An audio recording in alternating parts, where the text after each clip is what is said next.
Shalom. First and foremost, I want to give all praises, honor, and glory to Yahweh, Bahasham, Yahweh Shai, Bahasham, Racha Kodash.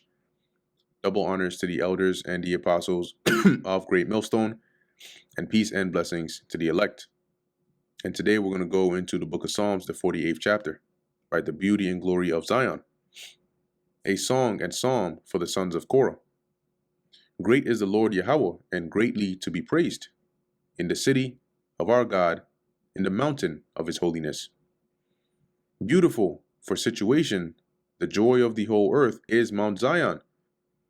On the sides of the north, the city of the great king, right, where the Lord has chose to put his name, which Mount Zion is another name for Jerusalem. And it says the sides of the north because it's in the, it's in the hill country. Okay, it says, let's read that here in the NLT. It is high and magnificent, the whole earth rejoices to see it. Mount Zion, the holy mountain, is the city of the great king. And as we know, it starts with the people first, but also the place itself once the people are there. Because right now it's not it's not a joy or a beautiful place because it's been overrun, right? It's been a bastard is dwelling there. God is known in her palaces for a refuge, right? That refuge is a defense, right? It says God himself is in Jerusalem's towers, revealing himself as its defender. For lo, the kings were assembled, they passed by together, they saw it, and so they marveled, they were troubled and hasted away. See, that's like a threat coming by, right? The kings of the earth joined forces and advanced against the city. But when they saw it, they were stunned. They were terrified and ran away. Why? Because the Lord is the defender, the refuge. Fear took hold upon them there, and pain as of a woman in travail. Thou breakest the ships of Tarshish with an east wind. As we have heard, so have we seen in the city of the Lord of hosts. In the city of our God, God will establish it forever, Selah. See, in the ships of Tarshish, which also represent the heathen, right? It says here, you destroyed them like the mighty ships of Tarshish, shattered by a powerful east wind. We have heard of the city's glory, but now we have seen it ourselves. The city of the Lord Yahweh, the Lord of heavens, or the Lord of heaven's armies. It is the city of our God. He will make it safe forever. Selah. We have thought of thy loving kindness, O God, in the midst of thy temple. Right? O Lord, we meditate on your unfailing love. We worship in your temple. According to thy name, O God, so is thy praise unto the ends of the earth.